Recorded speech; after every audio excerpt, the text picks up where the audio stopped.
સ્વાગત છે મોતીલાલભાઈ ચેનલ પર આઈટીઆઈ એડમિશન ગુજરાત 2024। આજે વાત કરીએ આઈટીઆઈ એડમિશન મોક રાઉન્ડ વિશે। તો શરૂઆત કરીએ। હવે સૌપ્રથમ જોઈ લઈએ કે પ્રવેશનો મોક રાઉન્ડ છે એ કઈ તારીખથી શરૂઆત થશે અને કઈ તારીખે પૂર્ણ થશે।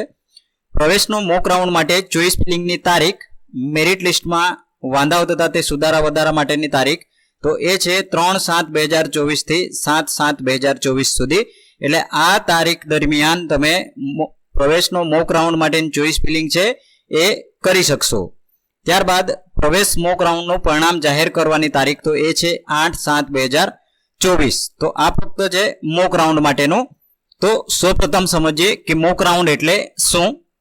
મોક રાઉન્ડ ચોઇસ ફિલિંગમાં જે આઈટીઆઈ અને ટ્રેડ સિલેક્ટ કરવામાં આવે છે અને તમારા મેરિટ મુજબ જે ટ્રેડમાં મોક રાઉન્ડ રિઝલ્ટમાં બતાવે છે તે ફક્ત જાણકારી માટે છે। એટલે મોક રાઉન્ડમાં તમે ચોઇસ ફિલિંગ કરો છો તો એ જે પણ આઈટીઆઈ અથવા ટ્રેડ તમે સિલેક્ટ કરો લાઇનમાં અને તમારા મેરિટ મુજબ તમને જે ટ્રેડ મળે છે જે આઈટીઆઈમાં તો એ ફક્ત જાણકારી માટે છે કે તમને આ આઈટીઆઈમાં આ ટ્રેડમાં તમને એડમિશન મળી શકે છે, તમને આ આઈટીઆઈ અને ટ્રેડમાં એડમિશન મળી શકે છે એવું ફક્ત તમને જાણકારી મળે છે।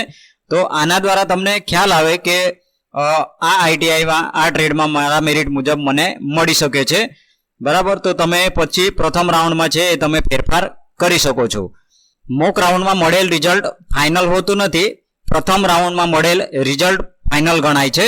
એટલે કે મોક રાઉન્ડમાં ફક્ત જાણકારી મળશે, પ્રથમ રાઉન્ડમાં મળશે એ રિઝલ્ટ છે ફાઇનલ ગણાશે અને એના આધારે તમને એડમિશન છે મળી શકશે।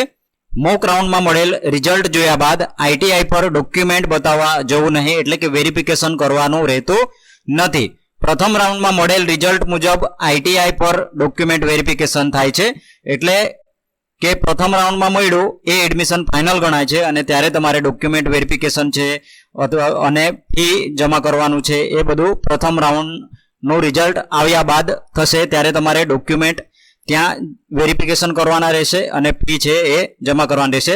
હવે ડોક્યુમેન્ટ લિસ્ટ કયું કયું ત્યાં જમા કરવાનું રહેશે એના માટે પણ એક વિડીયો બનાવવામાં આવશે અને દરેક અલગ અલગ કેટેગરી વાઇઝ ફી કેટલી જમા કરવાની રહેશે એનો પણ એક વિડીયો આવશે, એમાં તમને માહિતી મળી જશે। મોક રાઉન્ડ ચોઇસ ફિલિંગ કરવું કેમ જરૂરી।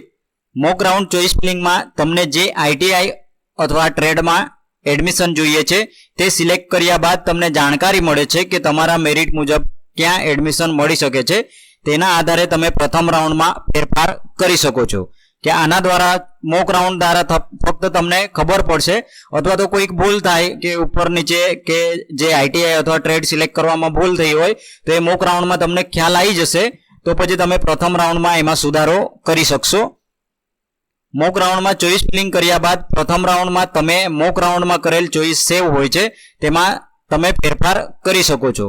એટલે આમાં એ જે મોક રાઉન્ડમાં તમે ચોઇસ ફિલિંગ કરો છો તો એ તમારી સેવ રહી છે અને તમને ખ્યાલ પણ આવે છે કે આ રીતના ચોઇસ ફિલિંગ થઈ શકશે, તો તમે પ્રથમ રાઉન્ડમાં એ ભૂલ નહીં કર્યો।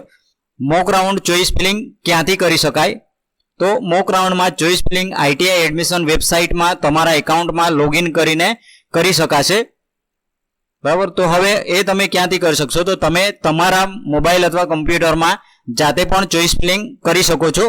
એના માટે પણ એક વિડીયો બનાવવામાં આવશે જેથી તમને કે જાતે પણ ચોઇસ ફિલિંગ કરી શકશો।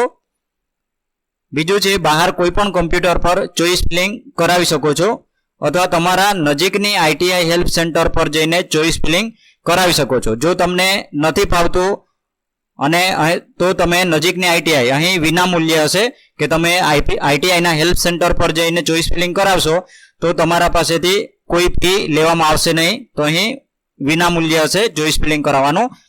મોક રાઉન્ડમાં ચોઇસ ફિલિંગ કર્યા બાદ કોઈ સુધારો કરવો હોય તો નજીકની આઈટીઆઈ હેલ્પ સેન્ટર પર જ થશે, એટલે લોક કરતા પહેલા ખાસ ચેક કરી લેવું।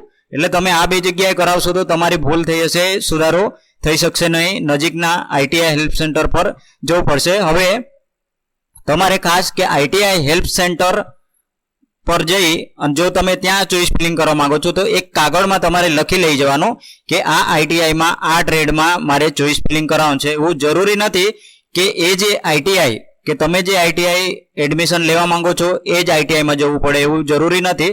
તમે ક્યાં પણ નજીકની કોઈ પણ નજીકની આઈટીઆઈ હેલ્પ સેન્ટર પર જઈને ચોઈસ ફિલિંગ છે એ કરાવી શકો છો. તમારે ફક્ત એક કાગળમાં લખી લઈ જવાનું હોય છે કે પહેલા નંબરે કઈ આઈટીઆઈમાં કયા ટ્રેડમાં લેવાનું છે, તો એ તમારે લખી લઈ જવાનું, જેથી કરીને તમને સરળતા રહેશે. બરાબર, ત્યારબાદ તમારું જે છે ચોઈસ ફિલિંગ છે એ થઈ જશે. આઈટીઆઈ એડમિશન 2024 માટે કોઈ પણ પ્રશ્ન હોય તો કોમેન્ટ બોક્સમાં પૂછી શકો છો. વધુ માહિતી માટે નજીકના આઈટીઆઈ હેલ્પ સેન્ટરની મુલાકાત લેવી. આઈટીઆઈ એડમિશન 2024 માટેના વિડીયો સૌથી પહેલા જોવા માટે ચેનલને સબસ્ક્રાઇબ કરી લેવું. વિડીયો ગમે તો લાઈક કરજો, બીજા મિત્રોને શેર કરજો. વિડીયો જોવા માટે આભાર.